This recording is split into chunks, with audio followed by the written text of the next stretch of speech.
My name is Sarah Mitchell, and the moment I heard my colleagues casually dissecting my husband's salary over their salmon lunches, treating his financial worth like gossip fodder while I sat invisible at the CEO table just 15 feet away, I realized my entire professional world was built on lies. What started as an innocent company lunch turned into the revelation that would shatter my marriage, expose a web of workplace deception, and ultimately force me to rebuild everything I thought I knew about trust, ambition, and my own value. Before we jump back in, tell us where you're tuning in from, and if this story touches you, make sure you're subscribed because tomorrow I've saved something extra special for you. The fluorescent lights of Pinnacle Technologies' executive dining room cast an unforgiving glow across the mahogany table where I sat, picking at my Caesar salad while trying to look engaged in Robert Chen's quarterly review presentation. As the company's senior marketing coordinator, I'd earned my spot at these monthly leadership lunches through 3 years of consistent performance and strategic campaign successes that had increased our client acquisition by 38%. The invitation to dine with upper management felt like validation, a sign that my career trajectory was finally aligning with my ambitions. Phoenix's downtown skyline stretched beyond the floor-to-ceiling windows, the desert mountains creating a dramatic backdrop that never failed to inspire me during these corporate gatherings. I'd grown up in this city, watching it transform from a sleepy desert town into a thriving tech hub, and being part of that evolution through my work at Pinnacle felt like fulfilling a destiny I'd been unconsciously preparing for my entire adult life. The executive dining room occupied the 20th floor, 5 levels above my usual workspace, and everything about it spoke of success and exclusivity. The leather chairs, the crystal water glasses, the way conversations here shaped decisions that affected hundreds of employees below. I'd worked hard to earn access to this rarefied air, often staying late to perfect presentations, volunteering for challenging projects that others avoided, and consistently delivering results that exceeded expectations. My husband David had always been proud of my professional achievements, though he sometimes joked that I cared more about quarterly reports than our weekend plans.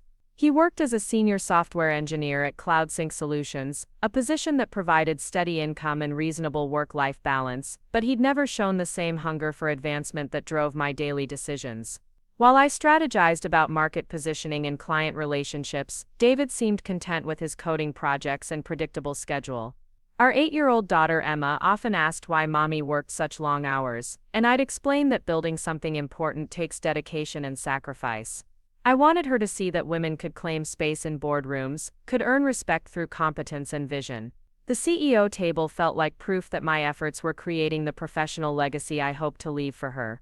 That particular Thursday in March had started like countless others. Emma had eaten her usual bowl of Lucky Charms while David reviewed code on his laptop, both of them comfortable in routines that allowed me to focus on the day's priorities. I dressed carefully in my navy Nordstrom suit, the one that made me feel authoritative without seeming aggressive, and reviewed my talking points for the marketing budget discussion Robert Chen had mentioned would dominate today's lunch agenda. The morning had been productive, with successful client calls and progress on a campaign proposal that could potentially bring in $2 million in new business. Jennifer Walsh, my direct supervisor and the company's marketing director, had complimented my strategy during our team meeting, suggesting that Robert might want to hear my recommendations directly. The possibility of presenting to the CEO sent excitement coursing through me, the kind of professional thrill that reminded me why I'd chosen this demanding career path. As lunch began, I'd positioned myself strategically at the table, close enough to contribute meaningfully to conversations while maintaining the respectful distance that hierarchy demanded. Robert discussed market trends and competitive analysis, while department heads shared updates from their divisions. The conversation flowed with the easy confidence of people accustomed to making decisions that affected millions of dollars and hundreds of careers. Then something shifted in the room's energy. Robert had stepped away to take an urgent call from a potential client in California, leaving the remaining executives to continue their meal in his absence. What had been a formal business discussion gradually relaxed into more casual conversation, the kind of workplace chatter that emerges when the highest authority figure temporarily exits the room. I continued eating my salad, reviewing my notes for the budget presentation, when Michelle Torres from Human Resources leaned toward Kevin Park from Operations and made a comment that initially seemed unremarkable. They were discussing recent hiring challenges and salary negotiations, topics that frequently dominated corporate conversations in Phoenix's competitive tech market. Michelle's voice carried clearly across the quiet dining room as she mentioned difficulties recruiting qualified software engineers. The market was tight, she explained, with competing companies offering increasingly attractive packages to lure talent away from established firms. Kevin nodded, sharing similar frustrations from his department's perspective. Then Michelle said something that made my pen freeze above my notepad. She mentioned specific salary figures from recent negotiations, comparing what Pinnacle paid versus competitor offers.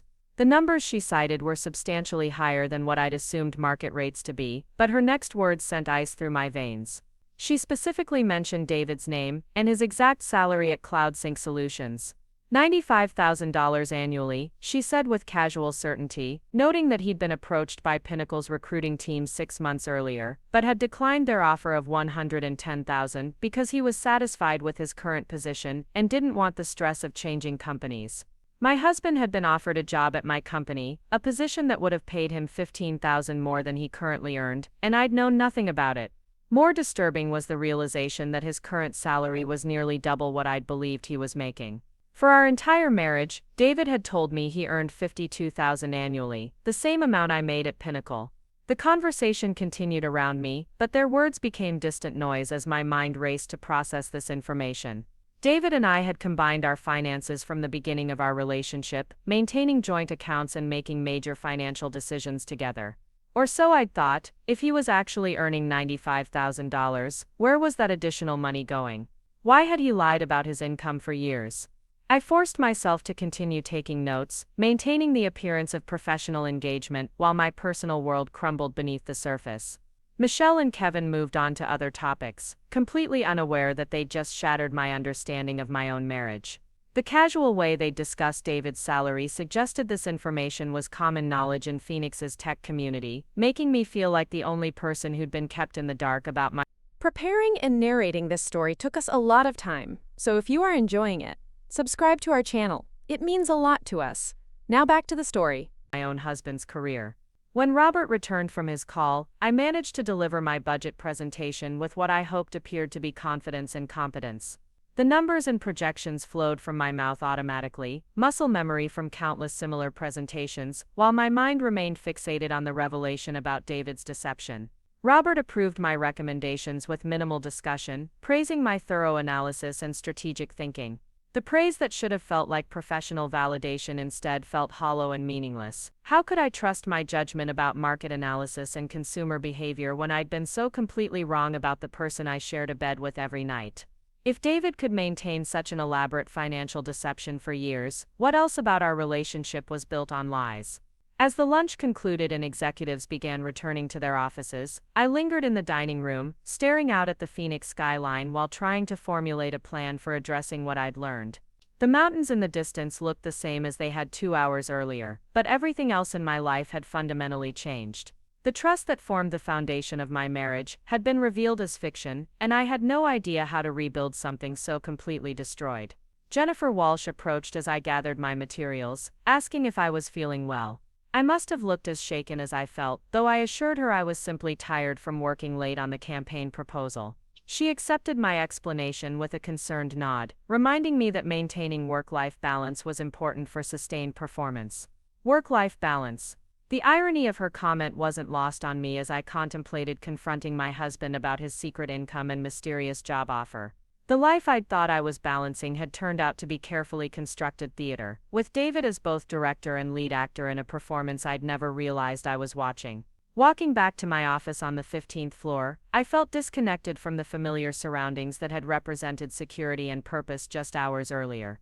Colleagues greeted me in hallways with their usual friendliness, unaware that I was processing a betrayal that redefined everything I thought I knew about my marriage.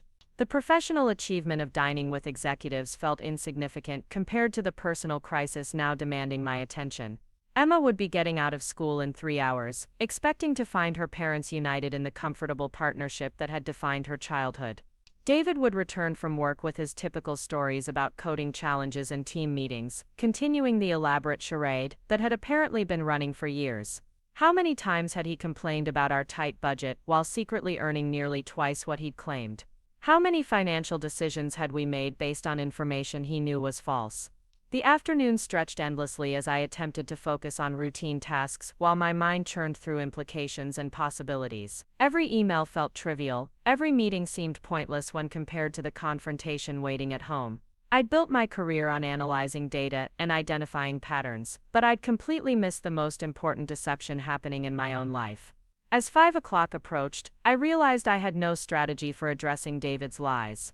Direct confrontation felt necessary but terrifying, given how comprehensively he'd managed to deceive me about something so fundamental to our partnership. The trust between us hadn't just been damaged, it had been revealed as non-existent, carefully maintained through years of deliberate dishonesty. The drive home through Phoenix traffic gave me time to consider various approaches, but none felt adequate for addressing such a massive betrayal. How do you ask someone to explain years of financial deception without destroying whatever remains of your relationship? How do you maintain normal family routines while processing the reality that your spouse has been living a double life? Emma's excited chatter about her school day provided a temporary distraction from the crisis brewing beneath our domestic surface. She'd scored well on a math test and wanted to show us her work, proud of mastering concepts that had previously challenged her. Her innocent joy in small achievements highlighted the contrast between childhood simplicity and adult complexity, reminding me that whatever happened between David and me would inevitably affect her sense of security and family stability. David arrived home at his usual time, greeting Emma with enthusiasm while asking about my day with seemingly genuine interest. His performance was flawless, the same caring husband and father he'd always appeared to be, making it even more difficult to reconcile this familiar person with someone capable of such elaborate deception. We shared dinner as a family, discussing Emma's upcoming school project and weekend plans, the conversation flowing with practiced ease while I struggled to maintain my composure. After Emma went to bed, David settled into his evening routine of checking emails and reviewing tomorrow's project deadlines. The domestic tranquility that had always felt comforting now seemed like another layer of deception, a carefully maintained facade hiding truths that would destroy everything we'd built together. I watched him scrolling through his laptop, wondering how many secrets those screens contained and how long he'd planned to maintain his double life. The moment of confrontation was approaching, but I still had no clear strategy for navigating the conversation that would either lead to honest reconciliation or complete relationship destruction. The foundation of trust that marriage requires had been completely eroded, leaving me uncertain whether rebuilding was possible or if I was simply postponing the inevitable recognition that our partnership had been built on lies from the beginning. Standing in our kitchen, watching my husband maintain his evening routine while I processed the magnitude of his deception, I realized that everything I'd believed about our marriage, our financial partnership, and our shared future had been carefully constructed fiction. The question now was whether David would finally tell me the truth, or if I'd discovered only the beginning of deceptions that ran even deeper than I could imagine. The confrontation came at 11:30 that night, after Emma had been asleep for hours and David had finally closed his laptop. I'd spent the evening rehearsing different approaches, but when the moment arrived, the words tumbled out with raw honesty that surprised even me. "I know about CloudSync paying you $95,000, I said, my voice steady despite the trembling in my hands. "I also know about Pinnacle's job offer 6 months ago." David's face went through a series of expressions that would have been comical under different circumstances. Confusion, recognition, panic, and finally resignation. He set down the water glass he'd been holding and looked at me with the expression of someone who'd been caught in an elaborate lie and was calculating whether denial was still possible. "How did you find out?" he asked, his voice barely above a whisper.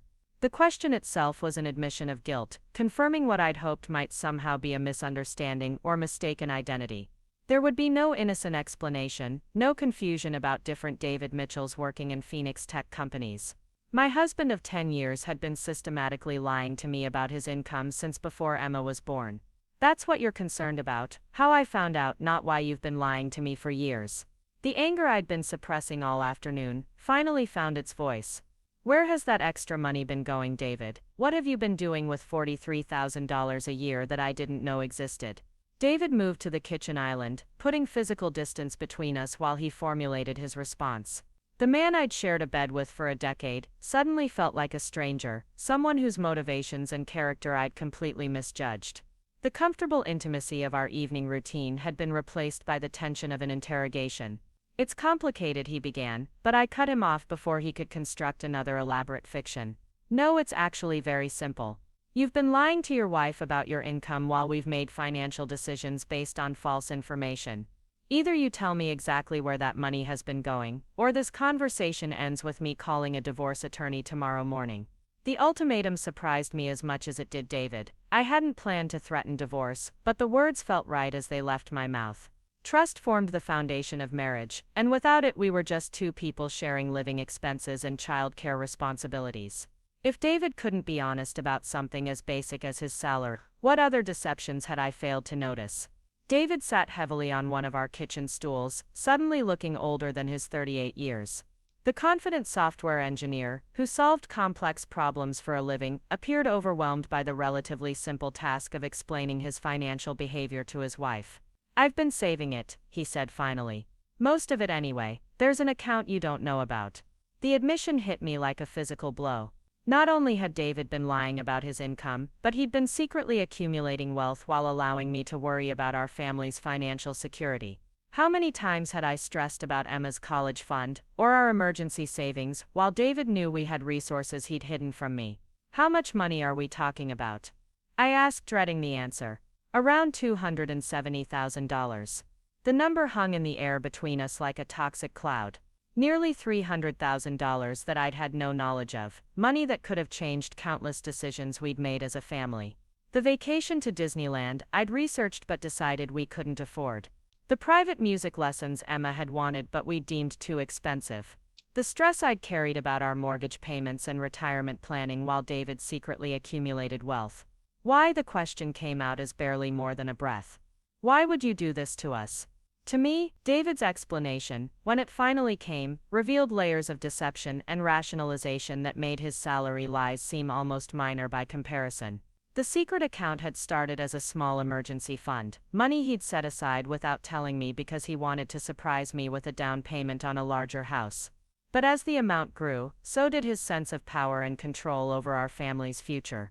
He'd convinced himself that managing our finances secretly was protective, that shielding me from knowledge of our true financial position would reduce my stress and allow me to focus on my career without worrying about money. The paternalistic condescension of this logic made my anger burn hotter. David had appointed himself the guardian of information that belonged to both of us, making unilateral decisions about our partnership while pretending to be an equal participant. The Pinnacle job offer had been declined, not because David was satisfied with his current position, but because accepting it would have made his salary deception impossible to maintain. Working at the same company as his wife would have meant shared knowledge about compensation, benefits, and professional opportunities. He'd chosen to limit his own career advancement rather than risk exposure of his financial lies. As David's explanations continued, each revelation felt like another small betrayal. He'd attended client dinners and professional events that he'd claimed were mandatory overtime, using company expense accounts to pay for meals and entertainment, while telling me he was working late. The professional networking I'd encouraged and supported had been partially fabricated, designed to justify absences that allowed him to maintain his elaborate deception. The cascade of lies extended into areas I hadn't even considered. David's supposed struggles with certain projects at work, the stress he'd claimed about performance reviews and client demands, had been largely fictional. His actual job performance was excellent, earning him consistent raises and bonuses that I'd never known existed. The man I'd comforted through professional challenges had been manipulating my sympathy while secretly succeeding beyond what either of us had achieved in our respective careers. Sleep was impossible that night. David retreated to the guest bedroom after our confrontation, leaving me alone in our king-sized bed with thoughts that spiraled between rage and devastation. The financial deception was staggering, but the emotional betrayal cut deeper. My husband had systematically lied to me about fundamental aspects of our shared life, while accepting my comfort, support, and partnership under completely false pretenses. Morning brought the practical complications of maintaining normal family routines, while processing the destruction of my marriage. Emma needed breakfast and help preparing for school, requiring me to project stability and normalcy, while my world collapsed around me. David attempted to engage in typical morning conversation, asking about my meetings and commenting on the weather, as if the previous night's revelations hadn't fundamentally altered our relationship. The performance felt grotesque. How could he discuss mundane scheduling details when he just admitted to years of elaborate financial deception? How could he kiss Emma goodbye and tell her to have a good day at school when he'd systematically betrayed the trust that held her family together? The cognitive dissonance between David's caring father persona and his capacity for sustained deception made me question everything I thought I knew about his character. At work, maintaining professional composure required enormous effort. Jennifer Walsh asked about the marketing budget implementation, Robert Chen requested updates on the client acquisition campaign, and colleagues shared their usual workplace concerns and celebrations. I participated in meetings and responded to emails while my mind remained fixated on the implications of David's betrayal. The irony wasn't lost on me that I'd discovered my husband's lies during a professional success, dining at the CEO table while my personal life crumbled. The contrast between my growing workplace recognition and my domestic crisis felt surreal, as if I were living in parallel universes that operated according to completely different rules. Michelle Torres stopped by my office that afternoon to discuss recruitment strategies, unaware that her casual mention of David's salary had triggered the unraveling of my marriage. She praised my insights about market positioning, while I struggled to focus on her words, my attention fractured between professional responsibilities and personal devastation. "Are you feeling okay?" Michelle asked, noticing my distraction. "You seem exhausted." I assured her I was simply tired from working on multiple projects simultaneously, but her concern reminded me that maintaining my professional reputation would require better emotional compartmentalization. Whatever happened in my marriage, I couldn't allow David's betrayal to damage the career I'd worked so hard to build. That evening brought another difficult conversation, as David attempted to justify his behavior through appeals to his intentions, rather than acknowledgement of the harm he'd caused. He insisted that his secrecy had been motivated by love and protection, that he'd wanted to ensure our family's financial security before revealing the full extent of our resources. The rationalization felt insulting. David had robbed me of agency in my own financial life, making decisions that affected our entire family while pretending to be an equal partner in our marriage. His secret wealth accumulation had been possible only because I'd trusted him completely, never questioning discrepancies between his claimed income and our lifestyle, because I'd believed we were building our future together. More disturbing was the realization that David's deception had affected major life decisions we'd made as a couple. The timing of Emma's birth, our choice to live in Ahwatukee rather than a more expensive neighborhood, my decision to accept the demanding position at Pinnacle rather than looking for higher-paying opportunities elsewhere. All of these choices had been influenced by financial constraints that were largely fictional. David had allowed me to carry stress about money that was unnecessary, watching me worry about our family's security, while he secretly accumulated wealth that could have eliminated those concerns entirely. The emotional manipulation involved in maintaining such deception for years suggested a level of callousness that made me question whether I'd ever really known the person I'd married. The discovery of David's financial lies opened floodgates of doubt about other aspects of our relationship. If he could maintain such elaborate deception about money, what else had he been hiding? Were his expressions of love and commitment genuine, or simply part of a performance designed to maintain access to the comfortable domestic life I'd helped create? I began scrutinizing memories for signs I'd missed, interactions that might have revealed his capacity for sustained dishonesty. The way he'd dismissed my concerns about our budget, suggesting that my worries were excessive or unfounded. His reluctance to discuss long-term financial planning in detail, claiming that he preferred to focus on immediate needs, rather than distant goals. The subtle ways he'd discouraged me from becoming too involved in certain aspects of our financial management. Each reconsideration of past events revealed new layers of manipulation and control. David had carefully managed the flow of information in our relationship, ensuring that I knew enough to feel included in decision-making, while remaining ignorant of facts that would have changed my choices. The partnership I'd believed we shared had been largely illusory, with David holding all the real power, while allowing me to believe in our equality. Emma's presence complicated every aspect of processing David's betrayal. She deserved stability and security, not parents whose relationship was crumbling under the weight of financial deception and broken trust.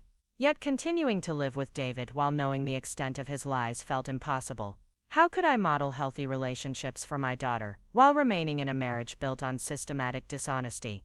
The practical considerations of potential separation or divorce were overwhelming. Despite David's secret wealth, extricating myself from our shared financial obligations would be complex and expensive.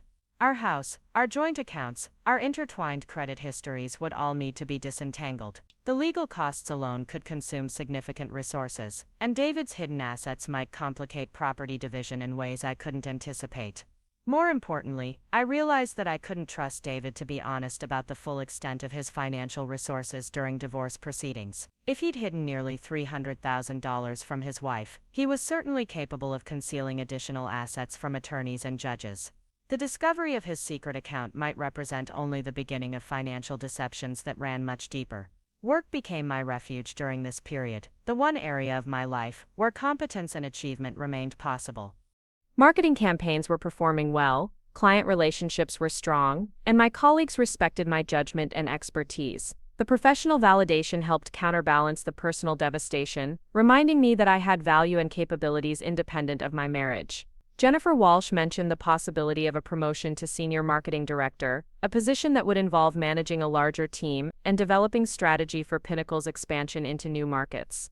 The opportunity excited me in ways that felt strange given the chaos in my personal life, but career advancement might provide the financial independence necessary to make difficult decisions about my marriage. The promotion would mean longer hours and increased travel, commitments that would have seemed impossible to manage while David and I were partners in childcare and household management. Now knowing that our partnership had been largely fictional anyway, the professional opportunity felt like a potential lifeline rather than an additional burden. David's attempts at reconciliation during this period felt hollow and manipulative. He suggested couples counseling, proposed taking a family vacation to reconnect, and made grand gestures like surprising me with expensive flowers and jewelry. The gifts were particularly offensive, purchased with money he'd hidden from me while allowing me to stress about our family's financial security.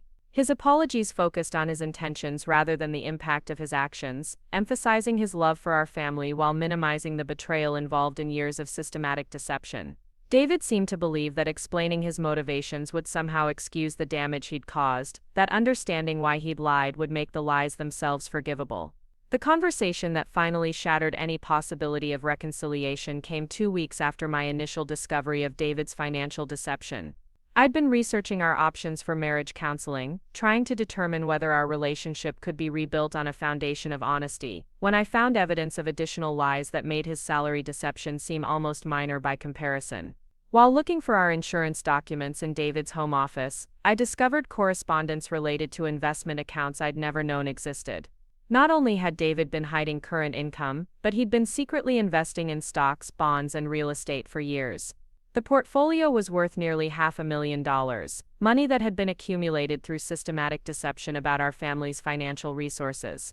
The investment documents revealed a level of financial sophistication that David had never displayed in our joint financial planning.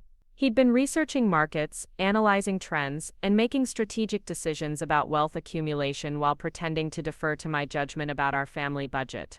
The man who'd claimed to be intimidated by complex financial planning had been successfully managing a diverse investment portfolio worth more than most people's retirement savings. Confronting David about these additional discoveries destroyed any remaining hope for our marriage. His explanations became increasingly desperate and contradictory, revealing that the financial deception extended far beyond what he'd initially admitted. The secret accounts, the hidden investments, the false information about his income represented only the surface of systematic dishonesty that had defined our entire relationship. Standing in our kitchen for what I knew would be our final conversation as husband and wife, I realized that the person I'd married had never really existed. The David I'd loved had been a carefully constructed persona, designed to maintain access to the comfortable domestic life I'd helped create while pursuing his own financial agenda in secret. The betrayal wasn't just about money, it was about the fundamental dishonesty that had shaped every aspect of our partnership. The marriage was over, but the real challenge was just beginning.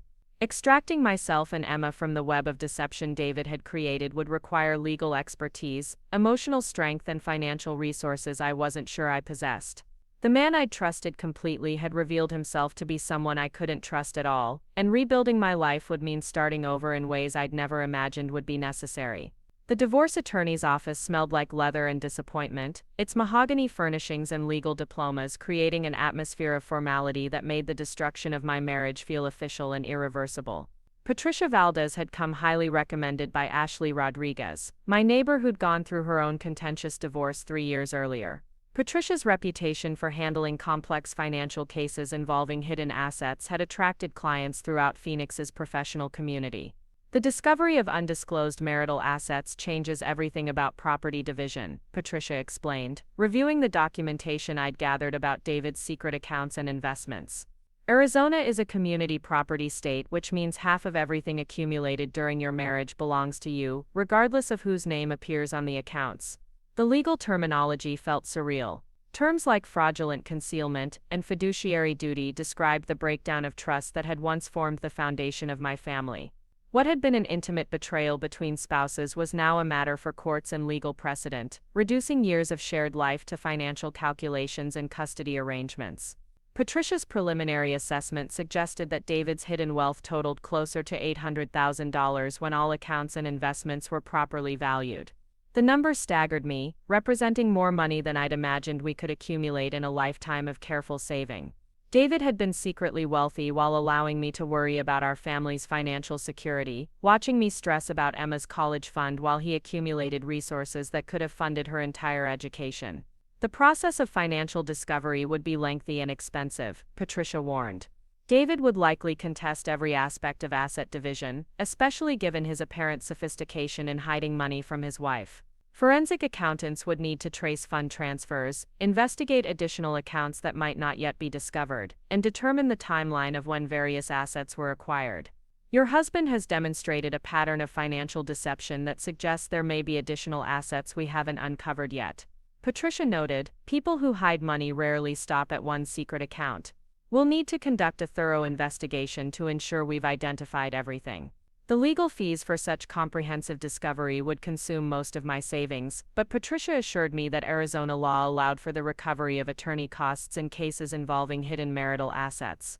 David's deception wouldn't just cost him half of his secret wealth, it would also result in him paying for the legal process required to uncover his lies. Returning home from the attorney meeting felt like entering enemy territory.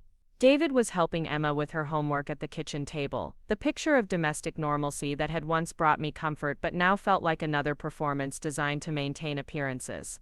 How many times had he sat in that same chair, helping our daughter with math problems while secretly managing investment portfolios worth hundreds of thousands of dollars? Emma looked up from her worksheets with the bright smile that never failed to lift my spirits, even during this devastating period. Mommy, Daddy helped me understand fractions. Look how I solved this problem. Her excitement about academic achievement reminded me that whatever happened between David and me, protecting her sense of security and self-worth remained my highest priority. David's expression when he saw me was carefully neutral, but I caught the flicker of anxiety in his eyes. He knew I'd been consulting with attorneys, and the reality of legal consequences for his deception was beginning to register. The comfortable life he'd built through systematic lies was about to be scrutinized by professionals trained to uncover financial fraud.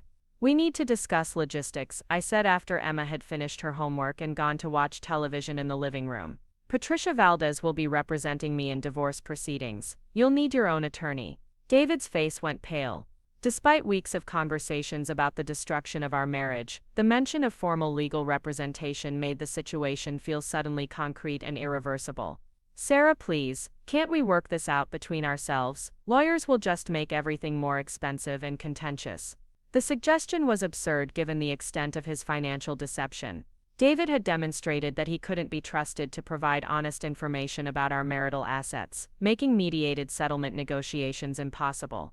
Only formal legal discovery would reveal the full scope of what he'd been hiding, and only court oversight would ensure that property division reflected the actual value of our accumulated wealth. You forfeited the right to private negotiation when you decided to lie to me for years about our financial situation, I replied. Everything will be handled through attorneys now. The conversation revealed another layer of David's character that I'd previously missed. When faced with consequences for his actions, his primary concern wasn't the damage he'd caused to our relationship or the impact on Emma's family stability. Instead, he focused on minimizing his financial losses and controlling the narrative about his behavior. He suggested that I was overreacting to what he characterized as a minor financial oversight, claiming that his intention to eventually reveal the hidden assets should mitigate the betrayal involved in concealing them. The gaslighting was breathtaking in its audacity. David was attempting to reframe years of systematic deception as a simple misunderstanding that could be resolved through better communication. When I refused to engage with his revisionist interpretation of events, David's demeanor shifted from conciliatory to subtly threatening. He reminded me that divorce would be expensive and disruptive for Emma, suggesting that my pursuit of legal remedies was selfish and vindictive. The manipulation tactics that had probably been present throughout our marriage were finally visible to me, no longer camouflaged by trust and affection. Work became increasingly challenging as the emotional demands of divorce proceedings competed with professional responsibilities. The marketing campaign I'd been developing for Pinnacle's expansion into California markets required intense focus and creative problem-solving, skills that were difficult to access while processing the destruction of my personal life. Jennifer Walsh noticed my distraction during team meetings and suggested that I take advantage of the company's employee assistance program, which provided counseling services for staff dealing with personal crises. The offer was made with genuine concern, but accepting help felt like admitting that David's betrayal had damaged my professional capabilities. Instead, I threw myself more deeply into work, staying late to perfect presentations and volunteering for additional projects that kept my mind occupied. The California expansion campaign became my refuge from domestic chaos, a complex challenge that demanded the analytical skills that David's deception had called into question. If I could successfully navigate competitive market analysis and strategic positioning, perhaps I could also manage the legal and financial complexities of divorce. The promotion to senior marketing director was officially offered during this tumultuous period, presenting an opportunity that felt both perfectly timed and impossibly challenging. The position would require relocating to Pinnacle's Los Angeles office within 6 months, managing a team of 12 marketing professionals, and developing comprehensive strategies for West Coast market penetration. Robert Chen presented the offer during a private meeting in his office, emphasizing that my campaign successes had impressed senior leadership and that the company wanted to invest in my long-term career development. The salary increase was substantial, nearly doubling my current income and providing the financial independence that divorce would require. "This is a significant opportunity, Sarah," Robert explained. "The Los Angeles market represents 20% of our potential client base, and we need someone with your strategic insight to establish our presence there. The position would fast-track your career in ways that would be impossible if you remained in Phoenix." The irony wasn't lost on me that David's financial deception had led to professional opportunities I might not have considered under different circumstances. The promotion offer forced me to envision a future independent of my marriage, a life where Emma and I could thrive without the foundation of trust that David had systematically undermined. Accepting the position would mean uprooting Emma from her school and friends, moving away from the only home she'd ever known during a period when her family was already experiencing significant disruption. The timing felt cruel, but the opportunity might not come again, and financial security would be crucial for building our new life. Emma's reaction to the possibility of moving to California was mixed, combining excitement about living near the ocean with anxiety about leaving her familiar world behind. "Would Daddy come with us?" she asked, her 8-year-old mind still processing the reality that her parents' marriage was ending. Explaining divorce to a child requires delicate balance between honesty and age-appropriate information. Emma needed to understand that Mommy and Daddy wouldn't be living together anymore, but she didn't need to know about the financial deception and betrayal that had destroyed our relationship. Protecting her from the full scope of David's lies while preparing her for major life changes became a daily challenge. David's response to the California job offer revealed another dimension of his selfishness. Rather than supporting an opportunity that would provide financial security for his wife and daughter, he focused on how my relocation would complicate his visitation schedule and social convenience.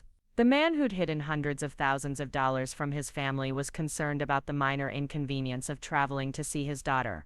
"You can't just take Emma across the country because you're angry with me," he argued, apparently oblivious to the fact that career advancement rather than spite was motivating my decision. "She needs stability right now, not more disruption." The suggestion that I was prioritizing revenge over Emma's welfare was particularly offensive given that David's deception had created the instability he was now criticizing. His secret financial accumulation had been possible only because I'd trusted him to make decisions in our family's best interest, trust that had been systematically violated for years. Legal proceedings moved forward with the methodical pace that characterizes complex financial cases. Patricia's forensic accountants discovered additional investment accounts that David hadn't disclosed, including real estate partnerships and cryptocurrency holdings that brought his total hidden assets to nearly $1 million. Each new discovery reinforced the reality that I'd never really known the person I'd married. The man who'd claimed to defer to my judgment about family financial planning had been making sophisticated investment decisions involving hundreds of thousands of dollars. The husband who'd expressed anxiety about our retirement savings had been secretly accumulating wealth that exceeded most people's lifetime earnings. Every aspect of our financial partnership had been built on lies so comprehensive that rebuilding trust would have been impossible even if I'd wanted to try. David hired his own attorney, Marcus Webb, whose reputation for aggressive tactics and creative asset protection made him expensive but effective. The legal bills were mounting on both sides, consuming resources that could have been used for Emma's education or our family's future, but David's deception had made costly litigation inevitable. Marcus immediately filed motions challenging the characterization of David's hidden assets as community property, arguing that money earned from his individual labor should remain his separate property regardless of marital status. The legal strategy was predictable but ethically questionable given that David had actively concealed these earnings from his spouse throughout their accumulation. The discovery process became a battle of financial forensics, with each side's accountants racing to uncover or protect information about marital assets. David's computer records revealed years of careful planning to hide money from me, including research about offshore accounts and legal strategies for asset protection during divorce. The premeditation involved in his deception was staggering and deeply personal. He'd been preparing for the possibility of divorce long before our marriage showed obvious signs of strain, quietly moving money and establishing financial independence while maintaining the appearance of partnership and shared commitment. The betrayal wasn't just about hidden wealth, it was about the calculated preparation for abandoning our marriage, while continuing to accept my emotional investment and domestic contributions. Emma's school performance began to suffer as family tensions escalated, and the possibility of relocation loomed. Her teacher, Mrs. Anderson, requested a conference to discuss behavioral changes and declining academic focus. The bright, engaged student who'd previously excelled in all subjects was showing signs of anxiety and distraction that reflected the chaos in her home life. Children are remarkably resilient, but they need consistency and reassurance during family transitions, Mrs. Anderson explained. Emma seems confused about what's happening at home, and that uncertainty is affecting her ability to concentrate on schoolwork. The conversation reinforced my determination to accept the California position and establish clear boundaries with David as quickly as possible. Emma needed stability and security, not the ongoing drama of contentious divorce proceedings, and her father's continued attempts to minimize the consequences of his deception. Preparation for the move to Los Angeles required careful coordination with legal proceedings and custody arrangements. David would be entitled to visitation rights regardless of where Emma and I lived, but his financial resources would make regular travel between Arizona and California feasible in ways that might not be possible for other divorced families. The house we'd shared would need to be sold as part of property division, another loss that felt personally devastating despite being financially necessary. I'd painted Emma's nursery in that house, hosted birthday parties in the backyard, and created countless memories that would be reduced to real estate transactions and moving expenses. Ashley Rodriguez offered to help with packing and organizing the details of relocation, her experience with divorce providing practical guidance about managing major life transitions while protecting children from adult stress. "The hardest part is letting go of the life you thought you were building," she said, while helping me sort through years of accumulated possessions. "But sometimes the life you end up with is better than anything you could have planned." Her words provided hope during a period when the future felt uncertain and frightening.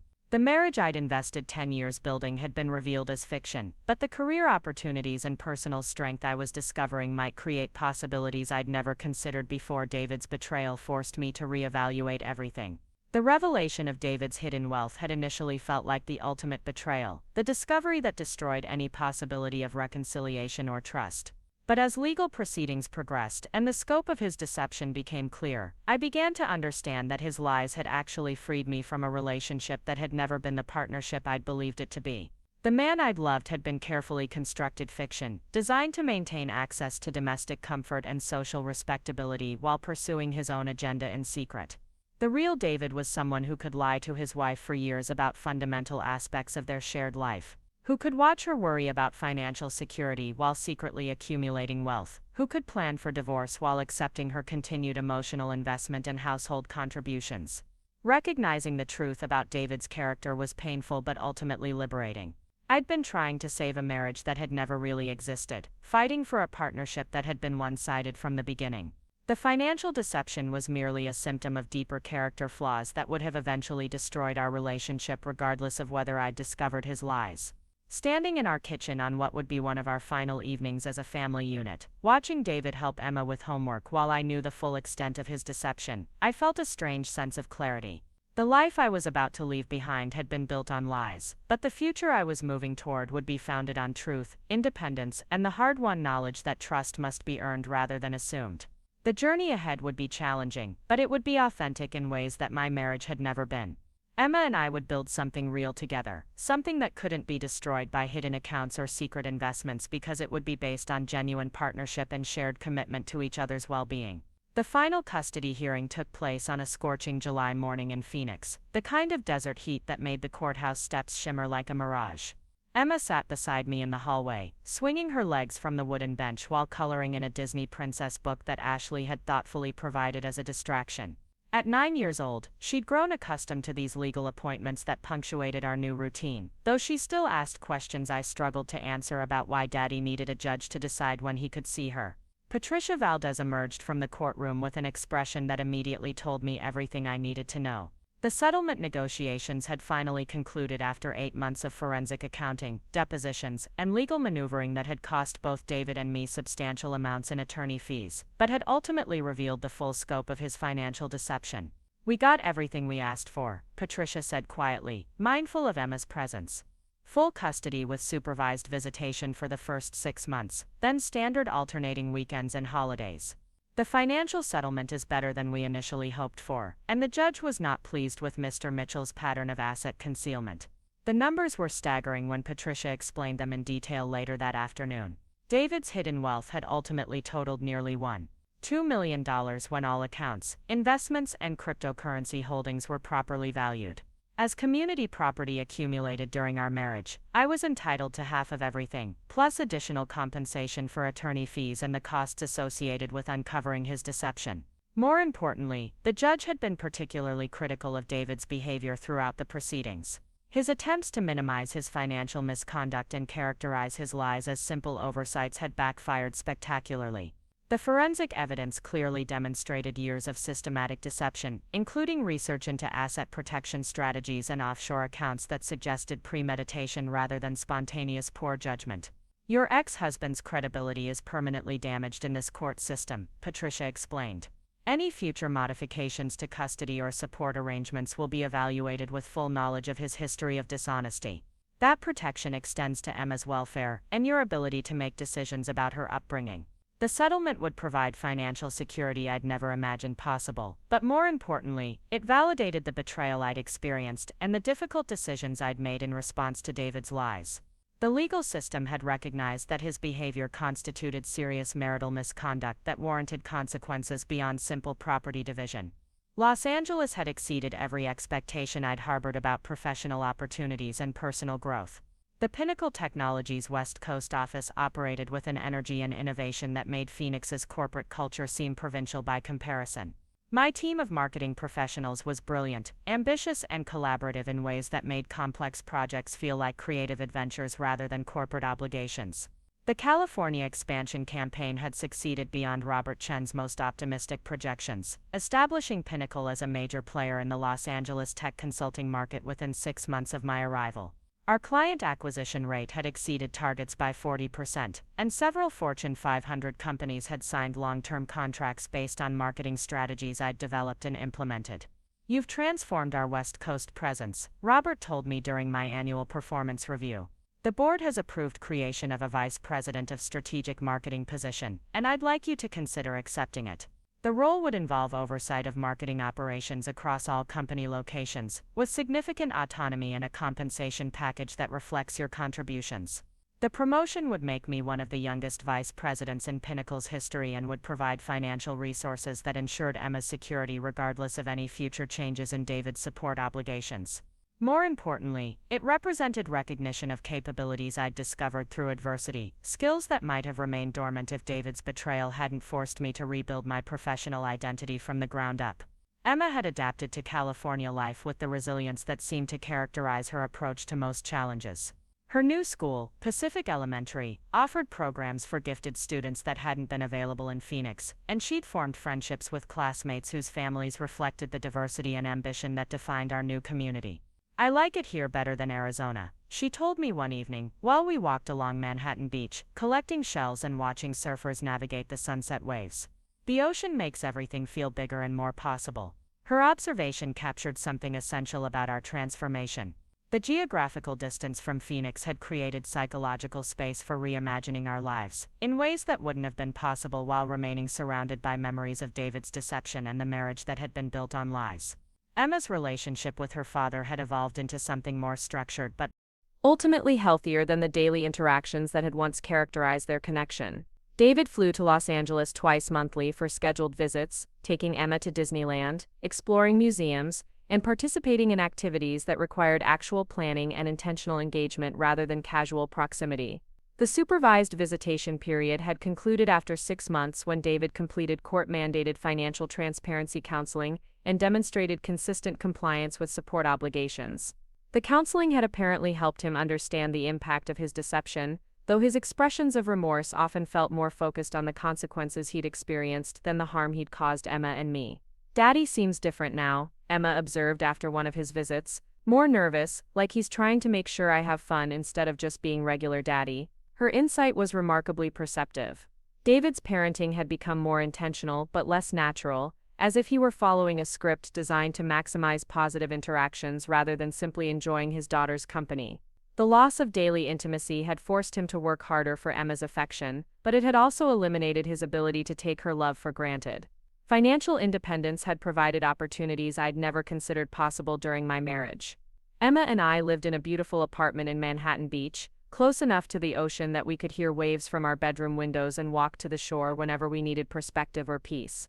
The space was entirely ours, decorated according to our preferences without compromise or negotiation with someone whose taste or priorities might conflict with mine. More significantly, I'd been able to establish Emma's college fund with enough money to cover tuition, room, and board at any university she might choose to attend. The financial security that David had secretly accumulated while allowing me to worry about our family's future was now being used to ensure Emma's educational opportunities and long-term stability.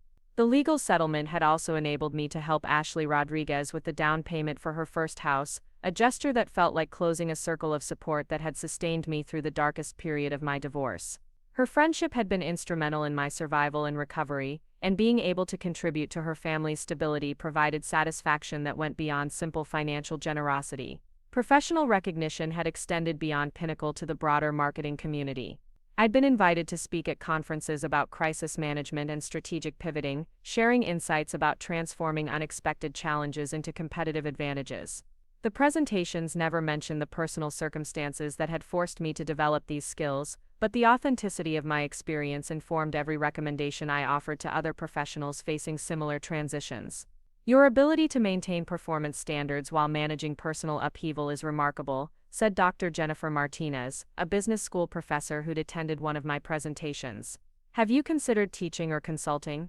Your practical insights about resilience and adaptation could benefit many professionals facing career transitions."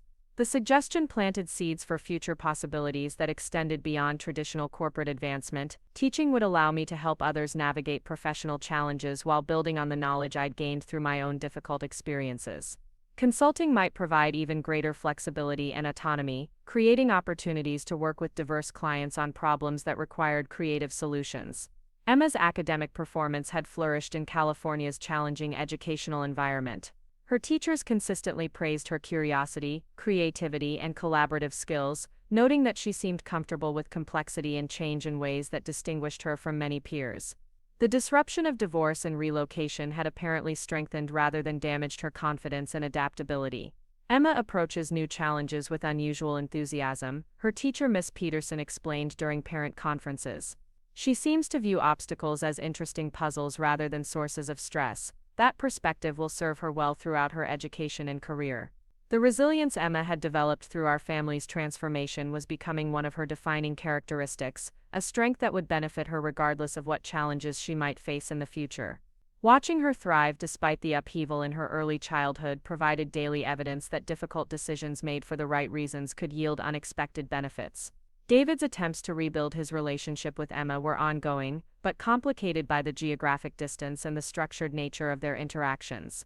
His financial support was consistent and generous, often exceeding court-mandated requirements, but money couldn't replace the daily intimacy that divorce had necessarily eliminated. During one of our rare direct conversations about Emma's welfare, David expressed regret about the choices that had led to our family's dissolution. "I know I can't undo the damage I caused," he said during a phone call to discuss Emma's summer vacation plans. "But I want you to know that losing daily contact with her has been the worst consequence of everything that happened." His acknowledgement felt genuine but incomplete. David's primary regret seemed focused on what he'd lost rather than what he'd taken from Emma and me through years of systematic deception. True accountability would require deeper recognition of how his lies had affected our ability to trust, plan, and make decisions as a family partnership. The dating landscape in Los Angeles had provided opportunities to meet interesting men whose honesty and transparency felt refreshing after years of David's manipulation. I'd been selective about introducing romantic interests into my life, prioritizing Emma's stability and my own emotional healing over the excitement of new relationships. Michael Santos, a marine biologist I'd met at a work function, had become increasingly important in our lives over several months of careful courtship. His work studying ocean ecosystems aligned with Emma's fascination with marine life, and his patient, genuine character provided a stark contrast to David's calculated charm and hidden agendas. "Honesty is the foundation of everything worthwhile," Michael had said during one of our early conversations. "People who lie about important things are revealing that they value control more than connection." His perspective on relationship dynamics reflected hard-won wisdom from his own divorce several years earlier, when he discovered that his ex-wife had been having an affair while they were attempting to conceive their second child. The betrayal had been devastating but had ultimately led him to prioritize authenticity and emotional transparency in all subsequent relationships. Emma's response to Michael's presence in our lives had been cautiously positive. She appreciated his knowledge about ocean creatures and his willingness to answer her endless questions about marine biology, but she remained protective of our family unit and skeptical about adult intentions in ways that reflected her experience with her father's deception. "Do you think Michael tells the truth about everything?" she asked one evening after he'd joined us for dinner, and helped her with a science project about tide pools. The question demonstrated the lasting impact of David's lies on Emma's ability to trust adult authority figures. She'd learned too early that people could maintain elaborate deceptions while projecting love and reliability, making her more cautious and observant than most children her age. "I believe Michael is honest with us," I replied carefully. "But you're right to pay attention to whether people's actions match their words. That's always a good way to evaluate whether someone deserves your trust." Professional success had created opportunities for mentoring younger employees at Pinnacle, particularly women who were navigating the challenges of advancing in male-dominated corporate environments. My experience with crisis management and strategic thinking had become valuable resources for colleagues facing their own professional transitions. Jennifer Walsh, my former supervisor who'd been promoted to regional marketing director, often sought my advice about managing complex client relationships and team dynamics. "Your perspective on problem solving has become legendary around here," she told me during a recent visit to Los Angeles. "People talk about how you transformed personal challenges into professional strengths." The recognition felt surreal given how powerless and confused I'd felt during the initial discovery of David's deception. The woman who'd sat in shock at the CEO table, processing the revelation that her husband had been lying about fundamental aspects of their marriage, had somehow evolved into someone whose insights were sought by colleagues and industry professionals. Community involvement had become another avenue for personal growth and social connection. I'd joined the Manhattan Beach Community Foundation, focusing on programs that provided financial literacy education and support for women experiencing domestic financial abuse. The work felt personally meaningful and professionally relevant, combining my marketing expertise with advocacy for people facing situations similar to what I'd experienced. "Financial deception in relationships is more common than most people realize," explained Dr. Sarah Kim, the Foundation's program director. "Women often discover that partners have been hiding money, debt, or other financial obligations only when relationships end or crisis forces disclosure." The Foundation's programs helped women understand their legal rights, develop financial independence, and recognize warning signs of economic manipulation. My contributions focused on strategic planning and resource development, but I occasionally shared my story with support groups when personal testimony might help other women understand that recovery was possible. Emma's ninth birthday celebration in Manhattan Beach created new traditions that honored our transformed life while acknowledging the complexity of our family structure.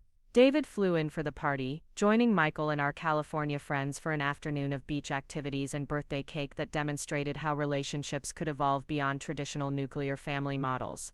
The gathering wasn't without awkward moments, but Emma's happiness was evident as she moved between her father, mother, and the extended chosen family we'd created in Los Angeles. Her resilience and adaptability continued to amaze me, as did her ability to find joy in circumstances that might have defeated less resourceful children. "This is the best birthday ever," she announced while opening presents in our apartment that evening.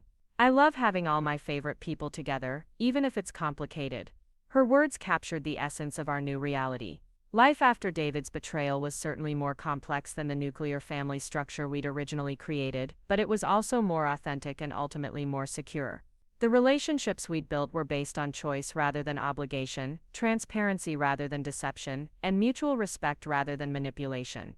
The final chapter of my transformation came during a conference presentation I delivered in Phoenix 18 months after leaving Arizona. Speaking to marketing professionals about strategic adaptation and crisis management, I found myself standing just blocks from the Pinnacle office, where I'd first discovered David's lies, and steps from the courthouse where our divorce had been finalized. The emotional distance I'd traveled felt as significant as the geographical relocation. The woman who'd been devastated by her husband's financial deception had become someone who helped others navigate professional transitions and personal challenges. The crisis that had initially felt like the destruction of everything I'd worked to build had actually been the catalyst for discovering capabilities and opportunities I'd never imagined possible. During the question and answer session, a young woman asked about maintaining professional performance while managing personal upheaval. Her question transported me back to those difficult months when every day had required enormous effort simply to appear functional while my world crumbled in private. "Crisis reveals who we really are," I replied. "Sometimes we discover we're stronger and more resourceful than we knew." The key is believing that temporary chaos can lead to permanent improvement if we're willing to make difficult decisions and do the hard work of rebuilding. After the presentation, several attendees approached me with stories about their own experiences with betrayal, divorce, and professional transition. Their gratitude for my honesty about the challenges and possibilities of starting over reinforced my sense that David's deception, while devastating at the time, had ultimately led me toward a more authentic and fulfilling life. Emma met me at LAX when I returned from Phoenix, her excited chatter about school projects and weekend plans providing perfect contrast to the serious professional discussions that had occupied my Arizona trip. She'd grown taller during my brief absence, another reminder that childhood moves quickly, and that the decisions I'd made in response to David's betrayal would shape her development for years to come. "Did you see Daddy while you were in Phoenix?" she asked as we drove home along the Pacific Coast Highway. I hadn't seen David during my business trip, though I'd been tempted to contact him for reasons I couldn't entirely articulate. The man who'd systematically lied to me for years remained the father of my child and a significant figure in my personal history, but our relationship had been permanently redefined by his choices and my response to them. "No, sweetheart, this trip was just for work.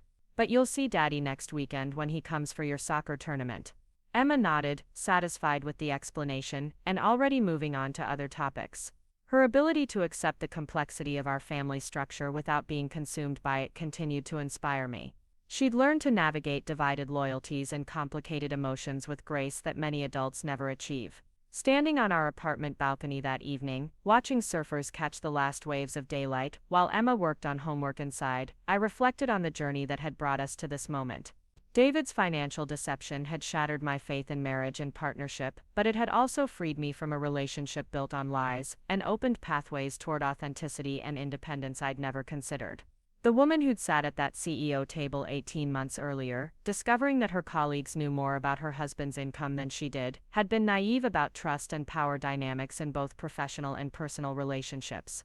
The experience had been painful but educational, teaching lessons about self-reliance and strategic thinking that had transformed every aspect of my life. Emma's laughter from inside the apartment reminded me that our story wasn't defined by David's betrayal, but by our response to it. We'd chosen truth over comfort, independence over security, and authentic relationships over convenient arrangements. The future we were building together was founded on values that couldn't be undermined by hidden accounts or secret investments, because it was based on genuine partnership and shared commitment to each other's well-being. The ocean stretched endlessly beyond Manhattan Beach, its vastness providing daily perspective about possibility and renewal. Every morning brought fresh opportunities to continue building the life we'd chosen, relationships we'd earned, and achievements we'd accomplished through honest effort and mutual support. David's deception had been the catalyst for transformation, but it wasn't the defining element of our story. That honor belonged to the resilience we'd discovered, the community we'd built, and the authentic life we were creating one conscious choice at a time. The boardroom at Pinnacle Technologies headquarters buzzed with an energy I'd never experienced during my years as a senior coordinator. 3 years had passed since that fateful lunch when I'd overheard Michelle Torres discussing David's salary, and now I sat at the head of the mahogany conference table as Vice President of Strategic Marketing, presenting quarterly results to the executive committee that would shape the company's direction for the next fiscal year. Robert Chen nodded approvingly as I clicked through slides detailing our West Coast expansion success, but it was the numbers themselves that told the real story. Revenue from California operations had exceeded projections by 68%, client retention rates were at an all-time high, and our marketing team had been recognized by 3 industry publications as the most innovative strategic group in the Southwest tech sector. These results represent more than exceptional performance, Robert said, addressing the room full of senior executives. Sarah's leadership has fundamentally transformed how we approach market development and client relationships. The board has approved her recommendation to expand this model to our Texas and Colorado operations. The promotion to Executive Vice President of National Marketing Strategy came with responsibilities I'd never imagined possible during those dark months of divorce proceedings and custody battles. A team of 47 marketing professionals across 4 states would report to me, along with a budget that exceeded the annual revenue of many mid-sized companies. More importantly, the position included equity participation that would provide long-term financial security regardless of any changes in David's support obligations or future economic uncertainties. The stock options alone were worth more than the secret accounts David had hidden during our marriage, representing wealth I'd earned through competence and dedication rather than deception and manipulation. Emma's voice echoed from our kitchen, where she was practicing her presentation for the 5th grade science fair, her confidence and articulation reminding me daily that children can thrive when raised in environments of honesty and mutual respect. At 11 years old, she displayed emotional intelligence and analytical thinking that impressed teachers and amazed other parents who'd watched her navigate family transitions with remarkable grace. "Mom, can you time my presentation again?"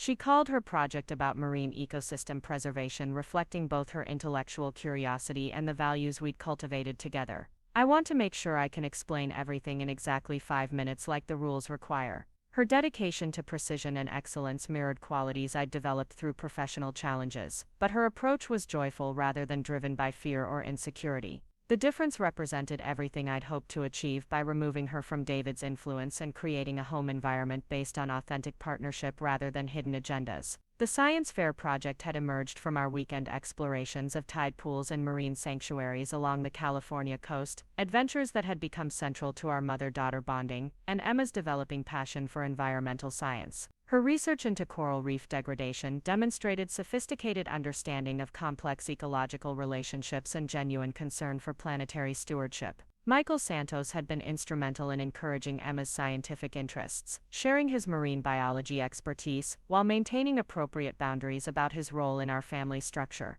After 2 years of careful courtship and gradual integration into our lives, he'd become a trusted partner, whose presence enhanced rather than complicated our domestic stability. Emma's questions about ocean chemistry are getting harder every week. Michael laughed during one of our regular dinner conversations. "She's going to need university-level textbooks soon if she keeps advancing at this pace." His pride in Emma's achievements felt genuine and supportive rather than possessive or competitive with David's parental role. The contrast between Michael's transparent encouragement and David's subtle manipulation tactics had been educational for both Emma and me, demonstrating how healthy adult relationships should function. David's visits had evolved into a predictable routine that provided Emma with paternal connection while maintaining the boundaries necessary for our family's stability. His twice-monthly trips to Los Angeles included structured activities and overnight stays at a nearby hotel that eliminated the awkwardness of extended time in our apartment. More significantly, David's financial transparency had improved dramatically since the divorce settlement. His support payments arrived consistently and often exceeded court requirements, while quarterly financial disclosures provided documentation about his income and assets that had been completely absent during our marriage. Your father seems to have learned some important lessons, I told Emma after one of David's visits had concluded smoothly. People can change when they understand the consequences of their actions. Emma's response revealed the wisdom she'd gained through experiencing her father's transformation from secretive manipulator to accountable parent. Daddy tries harder now, she observed, but it feels different because I know he has to try instead of just being natural. Her insight was profound and concerning.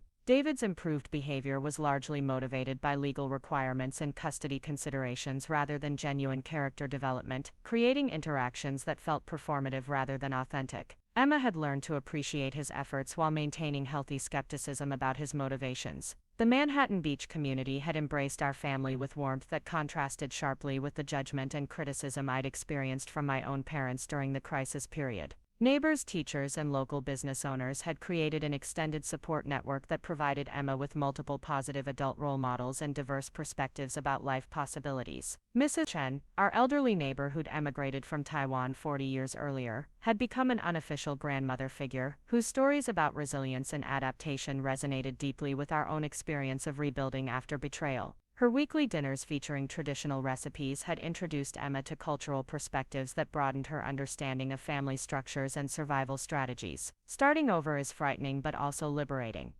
Mrs. Chen explained during one of our regular conversations on her garden patio. When you lose everything you thought was secure, you discover what truly matters and what was merely comfortable illusion. Her philosophy had influenced my approach to both parenting and professional development, emphasizing authenticity over appearance and long-term values over short-term convenience. The wisdom she'd gained through immigration, cultural adaptation, and personal loss provided perspective that helped me understand my own transformation within a broader context of human resilience. Professional speaking engagements had become a significant aspect of my career development, with invitations to address conferences about crisis management, strategic adaptation, and leadership under pressure. The presentations never explicitly mentioned David's betrayal, but my insights about maintaining performance during personal upheaval resonated with audiences who faced their own challenges balancing professional responsibilities with private turmoil. Your authenticity is what makes these presentations so powerful, said Dr. Rachel Morrison, the conference organizer who'd booked me for keynote addresses in Chicago, Atlanta, and Denver.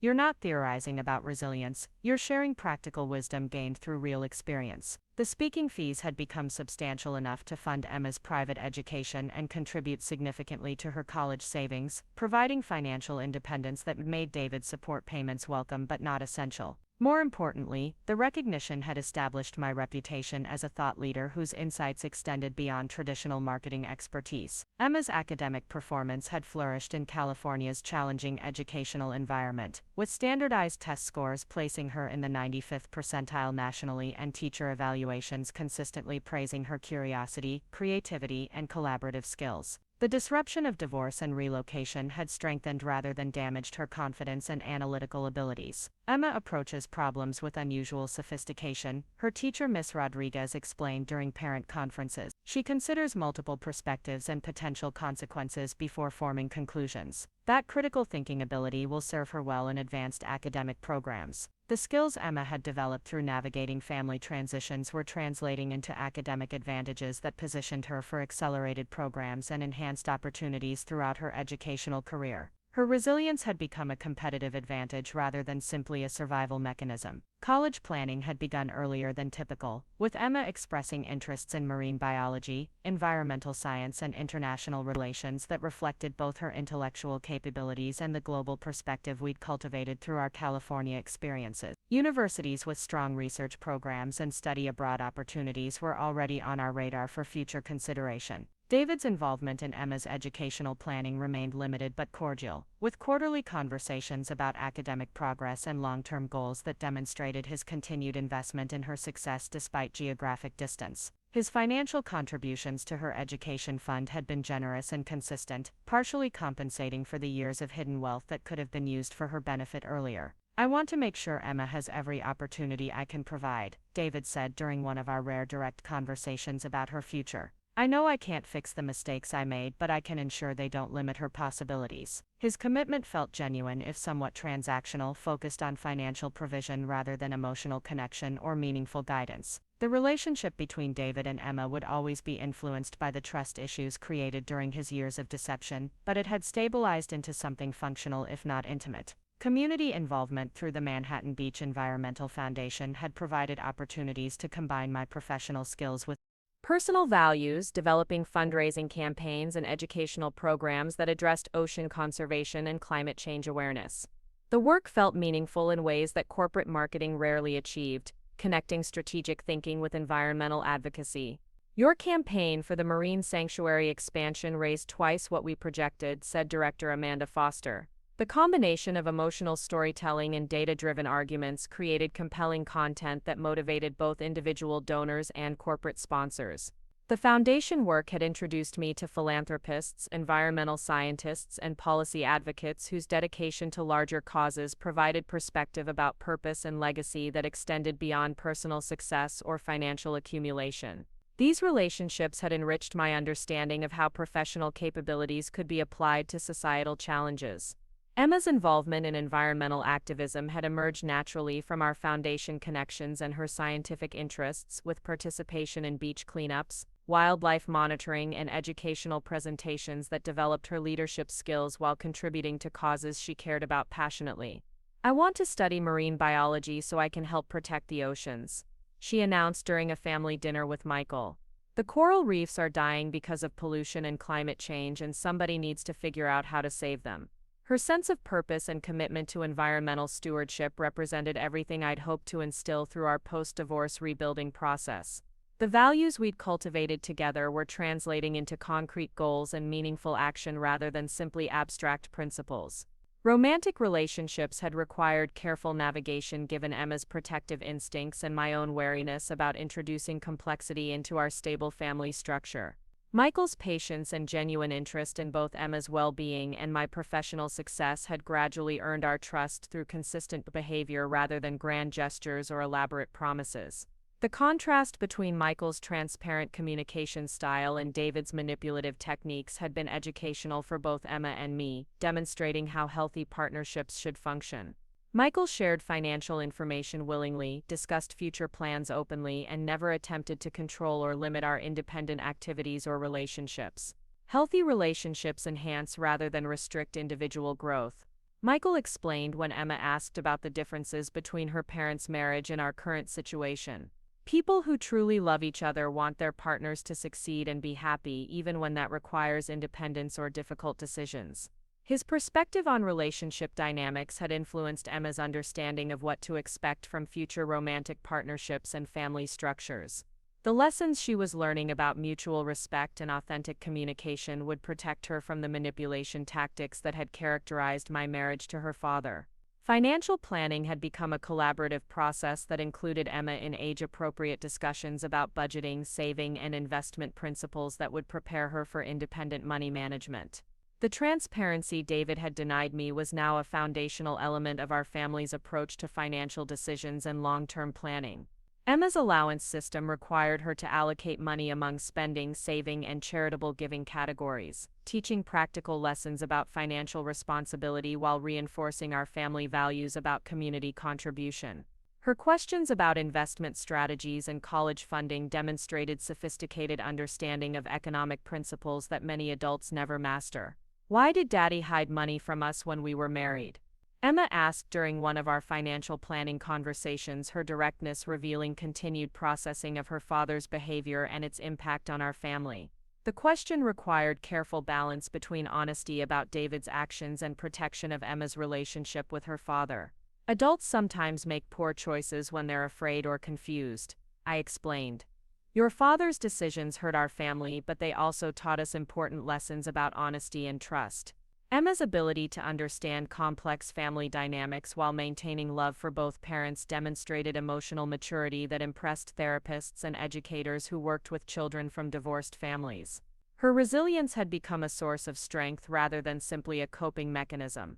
Legal relationships with David had evolved into a predictable pattern of compliance and minimal conflict, with quarterly reviews of support obligations and custody arrangements that proceeded smoothly due to his improved transparency and my financial independence.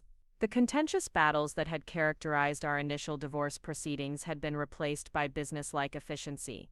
Patricia Valdez occasionally provided updates about other cases involving hidden marital assets, reminding me that David's financial deception represented a common pattern rather than unique betrayal.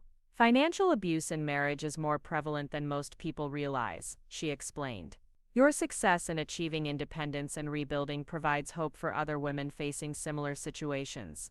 The legal precedent established through our case had apparently influenced subsequent decisions involving concealed assets and custody arrangements, contributing to broader protection for victims of financial manipulation. The painful process we'd endured had created positive outcomes that extended beyond our personal resolution. Professional mentoring had become an increasingly important aspect of my career development, with junior marketing professionals seeking guidance about strategic thinking, crisis management, and career advancement in competitive corporate environments. The insights I'd gained through adversity had become valuable resources for colleagues facing their own professional transitions. Your approach to problem solving has become legendary in the industry, said Jennifer Walsh during a recent conversation about talent development at Pinnacle. People specifically request to work with you because they know you'll help them think creatively about complex challenges. The recognition felt surreal given how powerless and confused I'd felt during the initial discovery of David's deception.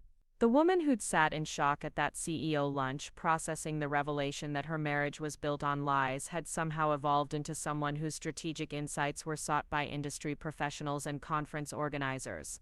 Emma's 11th birthday celebration in Manhattan Beach created new traditions that honored our transformed life while acknowledging the complexity of our family structure. David's participation in the beach party demonstrated how relationships could evolve beyond traditional nuclear family models while maintaining appropriate boundaries and mutual respect. The gathering included Michael, Mrs. Chen, Emma's classmates, and several colleagues who'd become part of our extended chosen family.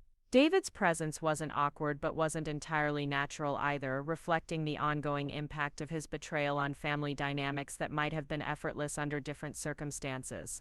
"This is my favorite birthday ever," Emma announced while opening presents on our apartment deck overlooking the Pacific Ocean. "I love having all my important people together, even though it's complicated." Her words captured the essence of our new reality. Life after David's betrayal was certainly more complex than the nuclear family structure we'd originally created, but it was also more authentic and ultimately more secure. The relationships we'd built were based on choice rather than obligation, transparency rather than deception, and mutual respect rather than manipulation. Travel opportunities had expanded dramatically, with my executive responsibilities taking Emma and me to marketing conferences in London, Sydney, and Tokyo, where she experienced diverse cultures while I developed international business relationships. The exposure to global perspectives had enriched her worldview and language skills while strengthening our mother-daughter bond through shared adventures. "I want to study abroad when I'm in college," Emma declared after our week in London, her enthusiasm for international experiences reflecting confidence about future possibilities that had been cultivated through our post-divorce exploration and growth.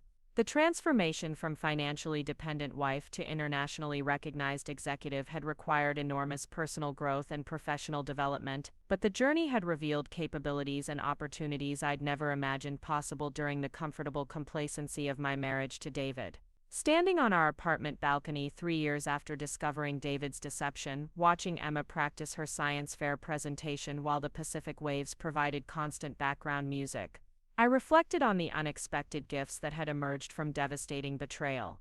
The crisis that had initially felt like the destruction of everything I'd worked to build had actually been the catalyst for discovering authenticity and independence I'd never known I wanted.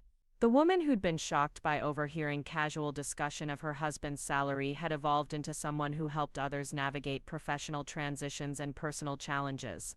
The naive wife who'd trusted completely without verification had become a strategic thinker whose insights about crisis management and adaptive leadership were sought by executives and entrepreneurs facing their own turbulent transitions.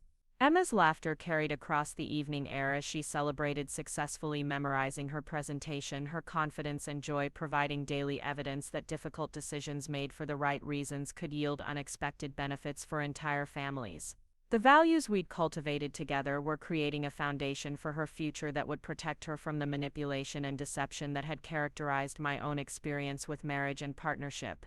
David's betrayal had been the catalyst for transformation, but it wasn't the defining element of our story. That honor belonged to the resilience we'd discovered, the community we'd built, and the authentic life we were creating through conscious choices about relationships, values, and possibilities that extended far beyond the comfortable limitations of our former existence. The ocean stretched endlessly beyond Manhattan Beach, its vastness providing daily perspective about renewal and potential that couldn't be constrained by other people's lies or limitations. Every morning brought fresh opportunities to continue building the life we'd chosen, relationships we'd earned, and achievements we'd accomplished through honest effort and mutual support. Our story was no longer about recovery from David's deception, but about the extraordinary life that had become possible when trust, transparency, and authentic partnership replaced the comfortable illusions that had previously defined our family's identity and aspirations. The Stanford University admissions letter arrived on a Tuesday morning in April, the thick envelope that every college-bound family hopes to receive but never quite expects until it's sitting on the kitchen counter. Emma's hands trembled slightly as she opened it, her eyes scanning the congratulatory text that confirmed her acceptance into one of the world's most prestigious environmental science programs.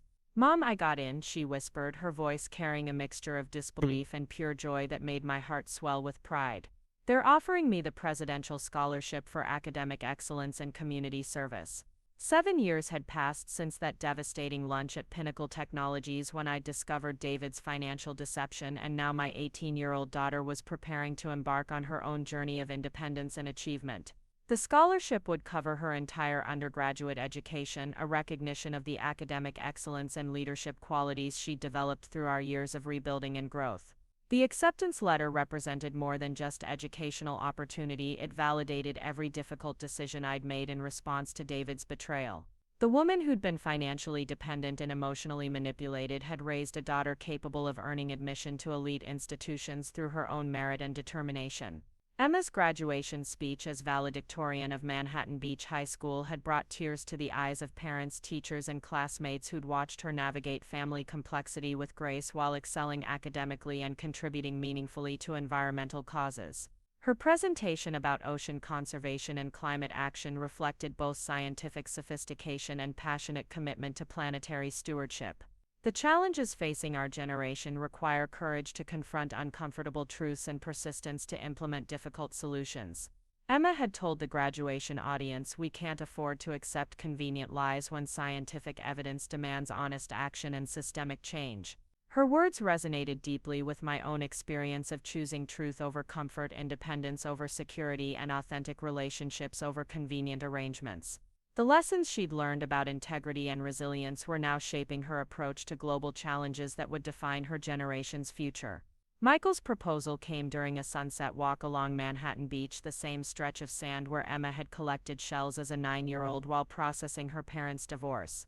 5 years of patient courtship and gradual family integration had created a foundation of trust and mutual respect that made his request feel like a natural evolution rather than a dramatic change. "I want to build a life with both of you," he said, his words carefully chosen to acknowledge Emma's central role in any decision about our family's future. "Not as a replacement for anyone, but as someone who loves you both and wants to support your dreams and goals."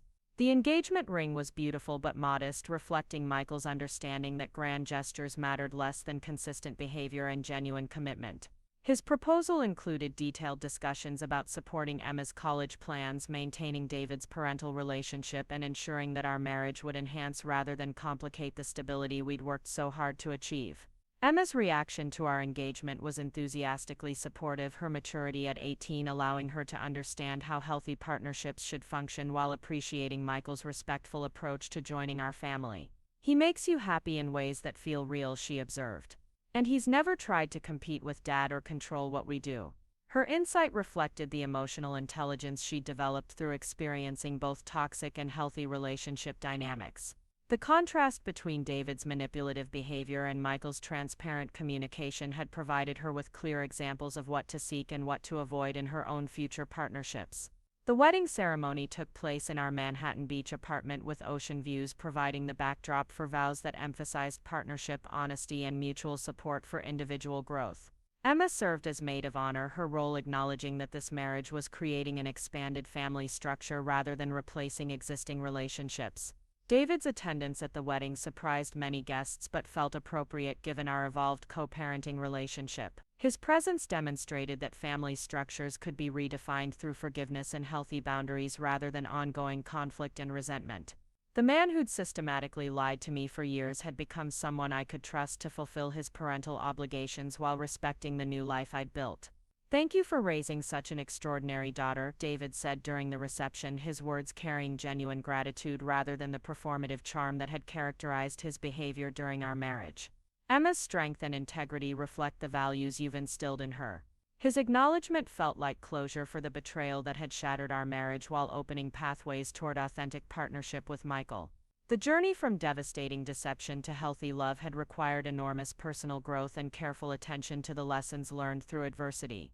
Professional recognition had culminated in an offer to serve as Chief Marketing Officer for a Fortune 500 environmental technology company based in San Francisco. The position would involve developing global strategies for renewable energy adoption and sustainable business practices, combining my marketing expertise with environmental advocacy in ways that felt personally meaningful and professionally challenging. The salary and equity package exceeded anything I'd imagined possible during those early days of rebuilding after divorce, providing financial security that made David's support payments genuinely irrelevant rather than simply welcome. More importantly, the role would allow me to influence business practices that could impact climate change mitigation and environmental protection on a global scale. "Your unique combination of strategic thinking and authentic leadership makes you ideal for this position," explained CEO Robert Chen during the final interview process. "We need someone who understands both market dynamics and environmental urgency, someone who can communicate complex ideas with passion and precision." The decision to accept the San Francisco position required careful consideration of Emma's college plans and Michael's marine biology research commitments. Stanford's proximity to our new location would allow us to maintain close family connections while giving Emma appropriate independence for her undergraduate experience. Michael's research on ocean acidification and coral reef restoration could be conducted from any coastal location, and several California institutions had already expressed interest in collaborating on his projects. The move would enhance rather than complicate his scientific work while supporting our family's continued growth and evolution. Emma's environmental activism had expanded during her senior year of high school, with leadership roles in climate action organizations that connected her with other young advocates working on policy change and community education. Her acceptance to Stanford included opportunities to participate in research projects that could influence environmental science and policy development. "I want to study the intersection of marine biology and international environmental law," she explained during family discussions about her college goals. "Scientific research is important, but policy implementation determines whether discoveries actually create positive change." Her sophisticated understanding of how academic knowledge translates into practical solutions reflected the analytical thinking she'd developed through watching my own career evolution from crisis management to strategic leadership. The skills she'd learned about resilience and adaptation were now being applied to challenges that extended far beyond personal or family concerns. Community recognition had come through various awards and speaking engagements that acknowledged both my professional achievements and contributions to organizations supporting women experiencing financial abuse and family transitions. The Manhattan Beach Community Foundation had honored my work with their annual Leadership Excellence Award, recognizing advocacy that had helped dozens of families navigate crisis and rebuild their lives. "Your willingness to share your story and expertise has created resources that extend far beyond individual consultations," said Foundation Director Amanda Foster.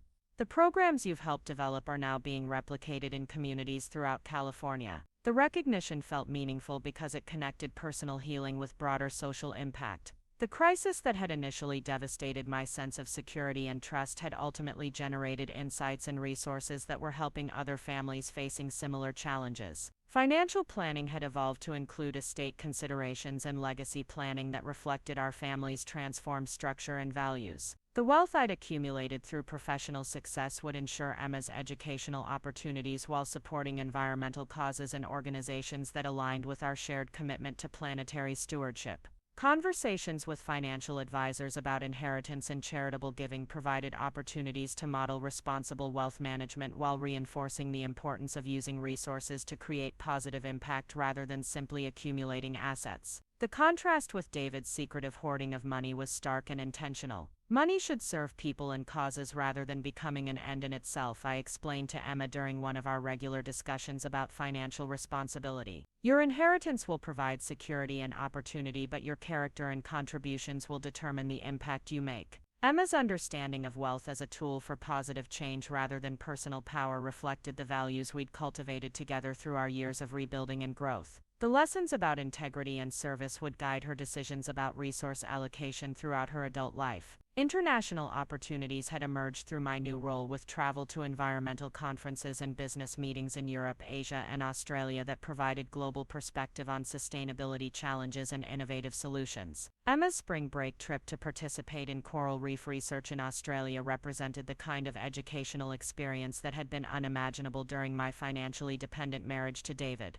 The Great Barrier Reef is more damaged than I expected, Emma reported after her research expedition. But the scientists I worked with are developing restoration techniques that could help coral systems adapt to changing ocean conditions. Her first-hand experience with environmental research reinforced her commitment to pursuing graduate studies that could contribute to conservation efforts and policy development. The confidence and analytical skills she'd developed through family adversity were now being applied to global challenges that required exactly the kind of resilience and strategic thinking she'd learned through our journey. David's role in Emma's life had stabilized into something predictable and appropriate, with regular communication about her achievements and plans while respecting the boundaries necessary for our family's continued health. His financial contributions to her education had been generous and consistent, partially compensating for the years of hidden wealth that could have benefited our family earlier. I'm proud of who Emma has become, David said during one of our quarterly co-parenting conversations. I know my mistakes created challenges for both of you, but you've raised an incredible young woman despite the difficulties I caused.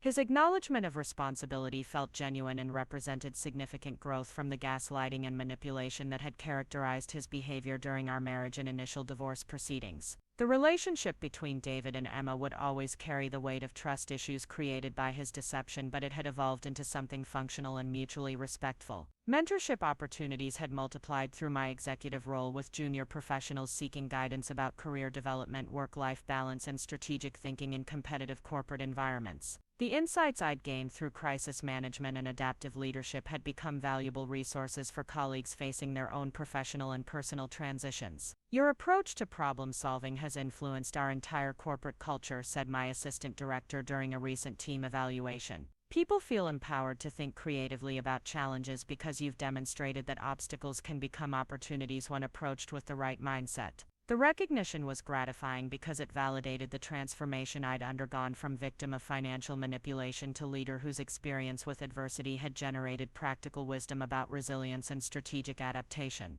The painful lessons learned through David's betrayal had become professional assets that benefited entire organizations. Looking ahead to Emma's college graduation and my own continued career advancement, I felt a deep sense of gratitude for the unexpected journey that had brought us to this point. The comfortable complacency of my marriage to David had masked limitations and dependencies that would have prevented both personal growth and professional achievement. The crisis that had initially felt like the destruction of everything I'd worked to build had actually been the catalyst for discovering capabilities and opportunities I'd never known I wanted. The woman who'd been devastated by overhearing discussion of her husband's salary at a corporate lunch had evolved into someone whose strategic insights were sought by executives and entrepreneurs facing their own challenging transitions. Emma's wisdom and resilience continued to amaze me daily. Her ability to find joy and purpose despite experiencing family upheaval at a young age, demonstrating that children can thrive when raised in environments of honesty and mutual respect. The values we'd cultivated together were creating a foundation for her future that would protect her from the manipulation and deception that had characterized my own early experience with marriage and partnership.